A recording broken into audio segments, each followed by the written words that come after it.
Okay, we are dividing radicals now. Woohoo! And what does that entail? What does that entail? When you divide radicals, no radicals are allowed in the denominator. None are allowed.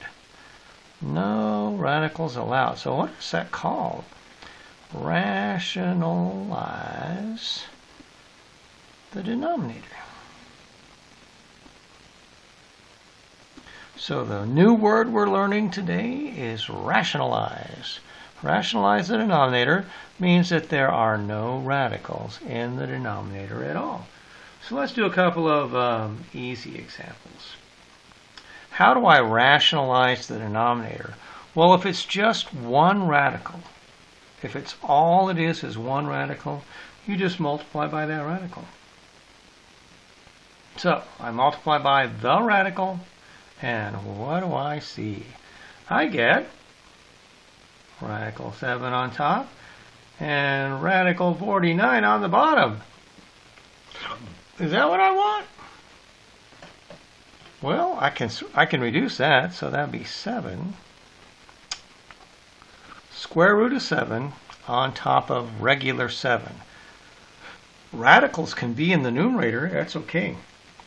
There are no radicals in the denominator. It's a whole number. We got no problem. That's called rationalize the denominator.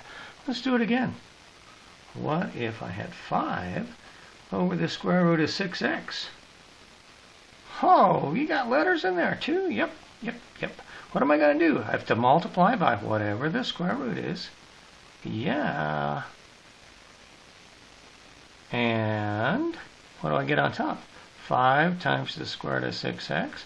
What do I get on bottom? Well, 6 times 6, that's 36. X times x, that's x squared. Yeah? You remember how to reduce that? I hope so. That would be 6. That would be x. What's on top? 5 square root of 6x. Right? And you're done. Can we see that? We can see that. Okay. Let's do another one with letters. What if I had 6 divided by y to the third power, the square root of y to the third power? There's two ways to do it. I think we could multiply it by this. This would be the square root of y cubed on top and the square root of y cubed on the bottom. Now remember, when you multiply radical times radical, you just get what you had to begin with, right? 3 plus 3, that would be the square root of y to the 6th. And then this is 6 radical y cubed. But you have to simplify. So remember that 2 divides into 3 one time. This is really 6y square root of y. 2 goes into 3 one time with 2 left over. How about this one? 2 goes into 6 3 times with none left over. Now you might think that's the answer, but look carefully, look very carefully. This is y and that's a y. I can actually reduce that by taking one y out of the top and one y out of the bottom. So the real answer is, that's a y on the bottom there, y squared. Okay, so let's say 6 radical y divided by y squared. Tricky, huh? Because once you simplify it, then you have to reduce your fraction. If you have anything the same, right? Remember, this is y times y times y, so if there's one y up there, you can take one of those y's out, leaves you with y squared. That might be the trickiest one on the whole page. Who knows? Let's do it again. This time, let's have numbers on the bottom and radicals on the bottom. So, start with this guy. What are we doing? Now, we have to multiply by the conjugate. And remember, yesterday we talked about a conjugate. A conjugate is exactly the same numbers. So 5 and radical 3. But if this one's plus, the conjugate is minus. It's always the opposite sign in the middle, right? If the sign in the middle is plus here, the sign in the middle is minus. I have to multiply by the conjugate. Have to. Woo, woo, woo. Now, yesterday, if you remember, when you multiply by the conjugate, the answer comes out to be an integer. So when I multiply on the bottom, now I'm doing FOIL on the bottom, and I'm distributing on the top, right? So let's distribute on the top. What do I get? I get 20, 5 times 4, and then I get 4 radical 3. How about them apples? Now, when I do FOIL on the bottom, I get 25, and then negative 5 radical 3, and then positive 5 radical 3, and then negative radical 9. Remember? Got to multiply the radicals together. Woo! And then these guys cancel out. This always happens when you multiply by conjugates. These guys cancel out. So what's on the bottom? Well, this is 3. 25 minus 3. 25 minus 3, that's 22. Huh. Okay, what's on the top? 20 minus 4 radical 3. Now, you might think that's the answer, but I'll say, no way, Jose, because you must reduce. You say, how can I reduce? Well, all of the integers are even. So I've got to reduce because the integers are even. If I have even integers, that means I can divide everything by 2. So I'm going to do that. Divide all the whole numbers by 2. You can't divide the radical, but you can divide the whole number. So 20 divided by 2, that's 10. 4 divided by 2, now that just stays radical 3. Don't divide that by 2. And 22 divided by 2. This is actually the answer. This is not. You have to reduce or else you won't get the answer. This is it. Woohoo! This is it. There we go. So, let's do it again. At least 2 more times, huh?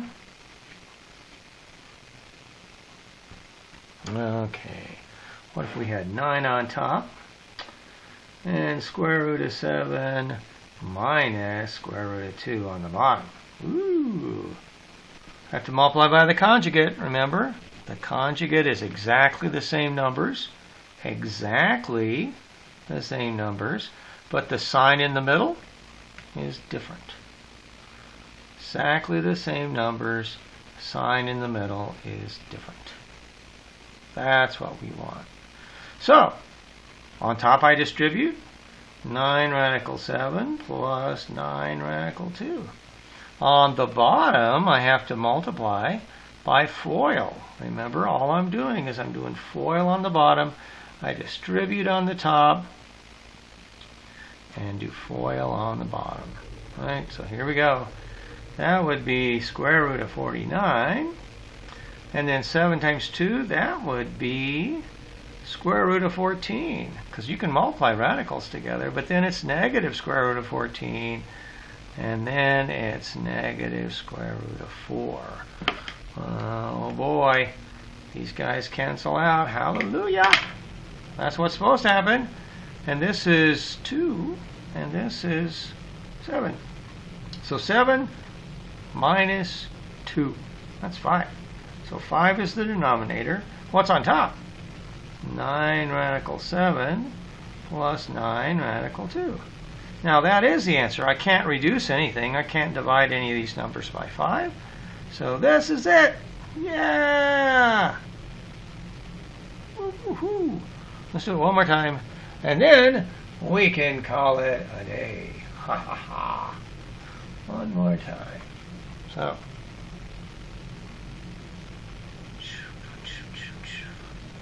What if I had something like this? 5 plus radical 7 on top and 5 minus radical 7 on the bottom. Oh my goodness. Now remember, you have to multiply by the conjugate of the denominator.